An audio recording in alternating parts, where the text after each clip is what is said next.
যদি কখনো মনে হয় জীবন একঘেয়ে হয়ে গেছে, তাহলে কোথাও ঘুরতে চলে যাওয়া হচ্ছে একমাত্র সলিউশন।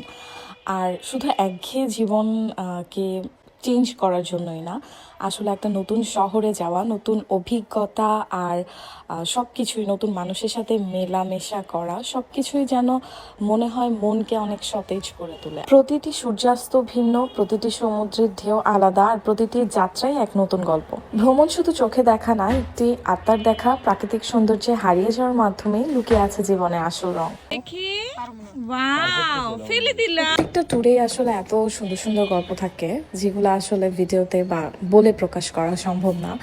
সেই জন্যই আসলে আমার এত বেশি ভালো লাগে ঘুরতে যাওয়াটা।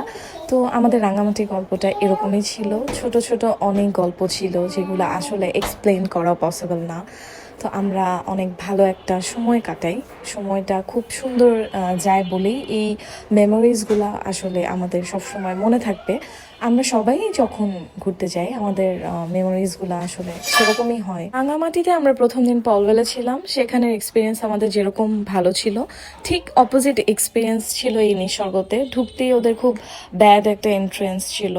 দেন ওদের মানে প্লেসটা খুব ছোট আর নোংরা ছিল। ঢোকার সময় ওরা আমাদেরকে ভালোভাবে রিসিভ করে নাই, ওদের বিহেভিয়ার ভালো ছিল না। তারপরও ঠিক আছে, আমরা অনেক ক্ষুধায় খেতে বসে গেছিলাম। দুপুরে লাঞ্চ কমপ্লিট করে আমরা, এই যে এটা হচ্ছে সন্ধ্যার ভিউ, ওদের ভিউ সুন্দর ছিল, বাট রুমগুলো এত ছোট ছোট ছিল যে আমাদেরকে অনেক কষ্টে অ্যাডজাস্ট করতে হয়েছে, বিকজ বাবু নিয়ে একটু কষ্ট হয়ে যায় অ্যাডজাস্ট করাটা।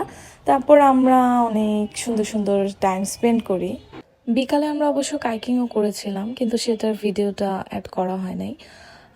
এটা হচ্ছে আমাদের কটেজ ছিল, এটা কটেজের সামনে। ওদের নিচের সাইডের কটেজগুলো নন এসি, আর উপরের সাইডে কটেজগুলো এসি রুম ছিল। নন এসির ভাড়া ছিল 3টা বেডের হচ্ছে 6,000, আর এসির 4টা বেডের হচ্ছে 10,000। বাট মানে ওদের নন এসিগুলো ফ্লোরিং, এসিগুলো হচ্ছে বেড ছিল আসলে। এটা ছিল ওদের রাতের ভিউ। এখানেও আমরা বসে বসে ছবি তুলতেছিলাম। অনেক সুন্দর একটা আড্ডা দিয়ে আমরা, আমার বাবু খেলা করছিল, আমরা গান শুনতেছিলাম, গল্প করতেছিলাম। আমাদের টাইমটাকে আমরা অনেক ভালো এনজয় করি। তারপর আমার বাবু তো এখানে খেলতেছিল, অনেক এনজয় করছে মাশাল্লাহ। তারপরে ওর দুষ্টুমিগুলো আমরা বসে বসে দেখতেছিলাম। এখানে ওর বাবা ওকে নিয়ে অনেকক্ষণ হাঁটতেছিল। রিসর্টটা সুন্দর, ছোটোখাটো হলেও গুছানো, বাট ওদের স্টাফদের বিহেভিয়ার একদমই বাজে। তো এটার জন্য আমরা অনেক আপসেট হই, এবং আনফর্চুনেটলি ওদের মানে সাথে আমাদের ব্যাড এক্সপিরিয়েন্স হয় জাস্ট ওদের বিহেভিয়ারের জন্য। এটা হচ্ছে ওরা আমাদেরকে রাতে বারবিকিউ করে দিচ্ছিল। আমরা রাতে বারবিকিউ ফার্স্টে অর্ডার করাতে ওদের বারবিকিউয়ের লোকজন এত বেশি অর্ডার না করে, ওরা আমাদেরকে না বলে দিছে। পরে দেখি না, আরও গেস্টরা বারবিকিউ অর্ডার করাতে ওরা বারবিকিউ রেডি করে দেয়, আমাদেরকে রাতে সার্ভ করে।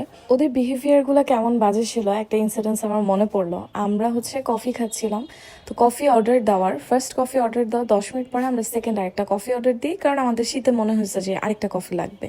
তো ওরা আমাদেরকে রিপ্লাই বলে, একবারে সব কিছু অর্ডার দিতে পারেন না, বারবার অর্ডার দেন কেন, এরকম ছিল।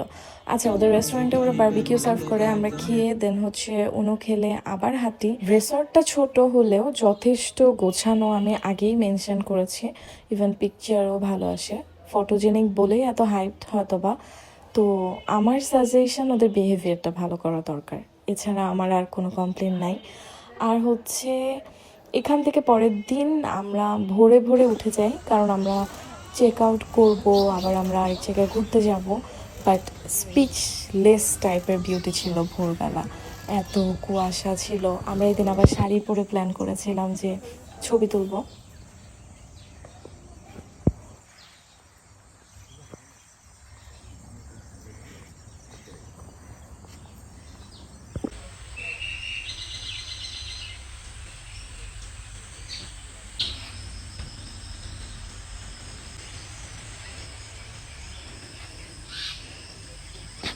পরের দিনে সকালে নাস্তা খিচুড়ি, ডিম ভাজা, এগুলো ওদের কমপ্লিমেন্টারি ছিল। তো আমরা এখান থেকে আমাদের ছবি টবি তুলে আমরা কিছুক্ষণ এখানে বসে থাকি। এরপর আমরা চলে যাই নাস্তা করতে। নাস্তা করে চা খেয়ে তারপর আমরা সবকিছু প্যাক করে চেক আউটের সময় ওদের সাথে আমাদের খুব বাজে একটা বিহেভিয়ার হয়। তারপর আমরা অনেক কষ্ট পাই যে আমরা ঘুরতে আসছি এরকমভাবে বিহেভ করলো। দেন আমরা একটা বোট ভাড়া করি, বোট ভাড়া করে ঘোরার উদ্দেশ্যে বের হয়ে যাই। এই জার্নিটাও অনেক সুন্দর ছিল, মানে কাপ্তাই লেকে এভাবে বোট দিয়ে ঘোরাটা সবাই জানে যে এভাবে করে বোট ভাড়া করে ঘুরতে হয়। এখানেও আমরা একটা উল্টাপাল্টা করি, সেটা হচ্ছে যে রাঙামাটি থেকে ঘুরলে আমরা আরও বেশি স্পট ভিজিট করতে পারতাম। তো এখানে আমরা অনেক কম স্পট ভিজিট করি। লেক শোর পিকনিক স্পটটাতে যাই, আর হচ্ছে নেভি ক্যাম্পে যাই, আর আরেকটা জায়গা মাঝখানে আদিবাসী গ্রাম, সেটা ভিজিট করি। বাট আমরা যদি রাঙামাটি থেকে ঘুরতাম তাহলে আমরা আরও অনেক জায়গায়, যেমন বৌদ্ধ মন্দির, ঝুলন্ত ব্রিজ, আরও অনেক জায়গায় যাইতে পারতাম। আসলে সেটা আমরা জানতাম না। সে শুভলং ঝর্ণাটাও রাঙামাটি দিয়ে কাছে, কিন্তু এখন আবার ঝর্ণাতে পানি নাই দেখে আমরা বেশি একটা আফসোস করি নাই। এই যে বোট আমরা ভিড়িয়ে এখন চলে আসলাম আদিবাসী গ্রামে, আর এখানে আমি সবচেয়ে বেশি আনারস আর কলাই দেখি। তো এখানে আবার আমরা কলা খাচ্ছিলাম দাঁড়িয়ে দাঁড়িয়ে। তারপর আদিবাসী গ্রামে ঢুকলাম। গ্রামটা অনেক ছোট, অল্প কয়েকটা বাড়ি আর অল্প কয়েকটা দোকান নিয়ে হচ্ছে গ্রাম। মূলত এটা গ্রাম বলা চলে না, খুব অল্প জায়গা, মানে ঢুকতেই মনে হবে শেষ। কিন্তু সবচেয়ে মজার ব্যাপার হলো এখানে সবচেয়ে কম দামে সব জিনিস পাওয়া যায়। আমরা যদিও আগে সব কিছু কিনে ফেলি, যদি এটা না কিনতাম, এখান থেকে কিনতাম, তাহলে আমাদের অনেক টাকা সেভ হতো। এখানে আমার বাবুর খেলনা দেখলাম, আরও অনেক কালারফুল জিনিস, চাদর, অনেক কিছু ছিল। ওরা অনেক ফ্রেন্ডলি ছিল, ওদের বিহেভিয়ার অনেক ফ্রেন্ডলি ছিল। এটা মনে হয় উপজাতিদের গ্রাম, আর এখানে উপজাতিরাই বেশি। ওরাই থাকতো, ওরাই মানে সবকিছু তৈরি করে এখানে সেল করতো। এরপরে আমরা দুপুরে খাওয়ার জন্য চলে গেলাম। তারপরে এখানে আমরা দুপুরে খাবার খাই। তো এখানের নামটা আমার মনে নাই, বাট প্লেসটা সুন্দর ছিল, বাট খাবারের দাম অনেক বেশি ছিল। টেস্টও অ্যাভারেজ ছিল, অনেক যে ভালো ছিল তাও না, খারাপও না। এরপর আমরা নেভি ক্যাম্পের উদ্দেশ্যে রওনা হই। এটাই আমাদের লাস্ট স্পট ছিল। এরপরে সন্ধ্যা হয়ে যায়, আর এর জন্য জাস্ট সন্ধ্যা হওয়ার জন্য আমরা নেভি ক্যাম্প পুরোটা দেখতে পারি নাই। আমাদের অন্ধকার হওয়ায় হাফ পোর্শনে আমাদেরকে যেতে দেওয়া হয় নাই। এখানেও আমরা কাইকিং করি আর হাফ পোর্শন ঘুরতে পারি, মানে পাহাড়ের একটা সাইড আমরা ঘুরি না। এখানে অনেক উঁচু একটা জায়গা আছে, এটাও আমার ভিডিওতে অ্যাড করা নাই, মানে তখন আমরা কাইকিংয়ের জন্য খুব ব্যস্ত হয়ে গেছিলাম, এই জন্য আসলে আমরা কেউ ভিডিও করার কথা মাথায় ছিল না। তারপরও যতটুকু ভিডিও করা গেছে আমি তো করার চেষ্টা করছি। সব কিছু আসলে মাথায় থাকে না সবসময় ভিডিও করার জন্য। পুরোটা প্লেসে আমার বোন এত সুন্দর সুন্দর ছবি তুলে দেয় আমার, যার কারণে আমি অনেক খুশি হয়ে যাই যে এত সুন্দর সুন্দর পিকচার্স আসে আমার। প্লেসটাই আসলে অনেক সুন্দর, আমি আবার যাব ইনশাল্লাহ।